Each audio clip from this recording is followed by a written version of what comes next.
Hello everybody, NeroX back again for another episode of Fallout and Film Discussion, and today I will be discussing the positives and negatives of the Marvel and DC cinematic universes. Now, no one expected the concept of a cinematic universe, to take off the way it did, but look at it now. Not only has it become a consistently popular meme, it's raked in millions of dollars for both DC and Marvel, and there's constant debate, really, over which universe is better. So I'm going to list the positives and the negatives of each universe. Let's start with Marvel. Marvel Universe, positive number one is timing. It came out at just the right time for the concept to take off. They had DC beaten by a couple of years, and not only was Iron Man a huge financial success, but the other movies that came from it, became even, maybe not to the extent of Iron Man, but all of them were successes in their own right. Which leads me to point number two: their movies are consistently good. Now obviously I have my problems with each individual film, which I won't get into now. That's a story for another day. But all of them are solid movies, very entertaining overall, and perfectly serviceable popcorn movies at times. Point number three: their casting. Their casting has been spot on in each movie. Robert Downey Jr. made for a perfect Tony Stark / Iron Man. Steve Rogers made the perfect Boy Scout to play Captain America. Tom Holland was actually the first well-done perfect Spider-Man. He balanced out both the Peter Parker nerdiness and the Spider-Man confidence and edge to him, which made the balance to the character that much, felt smooth and good. It felt good. Sorry about that. I'm only doing one take of this. And point number four: their writing is consistently spot on, whether it's being funny, whether it's being deep, or developing a character. The writing, at least in my opinion, has been very good across all the Marvel Cinematic Universe movies. And now on to the negatives of the Marvel Cinematic Universe. One of the main criticisms people have of the Marvel movies lately is that they tend to be similar in tone and in feel. Which, I can kind of see that. I'd be lying if I didn't say some of the Marvel movies don't kind of blend together after a while. With a couple of exceptions, one of them being Guardians of the Galaxy. Which leads me to point number two: are they relying too much on a formula when it comes to these movies? Granted, no one expected Guardians of the Galaxy to take off the way it did, but, they took a chance on it, and it was a huge success, and, it was one of the sleeper hits of the universe. And the last negative point I have about the Marvel Cinematic Universe so far is the rights to certain characters. For those of you that don't know, in the 90s, the comic book scene was drying up, and Marvel was in very dire straits financially, so they were forced to sell the rights to certain iconic characters, including the Fantastic Four, the X-Men, and Spider-Man, which is why it took so long for Spider-Man, to appear in a Marvel Cinematic Universe movie that they themselves made. And, that obviously, there's a lot of legal red tape. I can't, speak on that. I'm not a lawyer.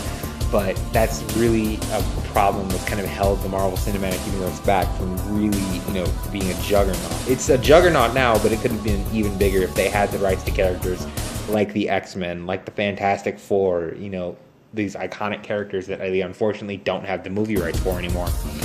So let's recap the points I just made. We have timing, consistency and quality, and casting on the positives, and on the negatives, similarities in tone, are they formulaic, and the rights to characters. Okay, got that screenshot up there, and okay, now that I've given you guys your recap, here's the positives for the DC Universe movies. One of them, obviously, is visual direction. If you're a fan of special effects like I am, you love the way the visuals are done for DC Universe movies, particularly in their fight scenes. They feel dramatic, they feel epic, they feel heavy, and that's really good, and the visuals really speak to that. Another positive to the DC Universe movies is all the movies feel and characters feel totally different from the next. Some of them are kind of easy. Superman's a Boy Scout, Batman's dark and brooding, but every character still feels different, and every movie feels different as a result of it. Batman vs. Superman felt totally different from Suicide Squad. Moving on, number 3 is edginess. I don't know, that's kind of subjective. but maybe that's a good thing to you. And their last major positive is the iconic status. Win, lose, or draw, Batman, Superman, and Wonder Woman are the most iconic superheroes maybe in pop culture history. And now that we have their positives, on to their negatives, one of which has to be timing. By the time the DC Universe kicked off, Marvel was already in full swing, and I believe in the second phase of the Marvel Cinematic Universe. And they were really late to the party, which really hindered them.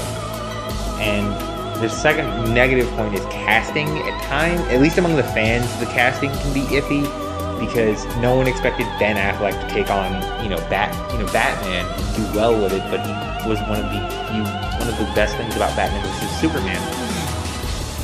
So their casting can be kind of suspect at times. And number 3, their writing is, what's the word for it? It's not terrible. It's still serviceable writing. It just feels off in places. At least to me, anyway. But, and finally, my last point for them, and this one's really more so for Batman v Superman Dawn of Justice, is the lack of focus on a story. Because Batman v Superman tried to combine a classic Justice League story, which is, I believe, Justice League War, Superman Doomsday, the Death of Superman story arc, and The Dark Knight Returns. All 3 of these story arcs in the comics could have been movies in their own right, but DC tried to blend them together, and that really rubbed me the wrong way after I rewatched the movie. So, let's recap those positives and negatives again. Visual direction, different feel for each movie, and edginess and iconic status, on the DC side of positives, and on their negatives, their timing, their casting has been suspect, the writing is off in places, and the lack of focus when it comes to developing characters. And as far as which one I think is better, I think it's just great that, nerd culture is, studios are realizing that superheroes can make money if they're done right, and who knows, we could see movies like, The Mask, the way it was intended to have been, that's a story for another day, or even, The Crow might be remade, and, it could lead to a lot of great superhero movies coming that potentially could be more faithful to the source material. And, other than that, hopefully this comment section doesn't turn into a radioactive wasteland. With all that being said, I am NeroX. I do hope you enjoyed this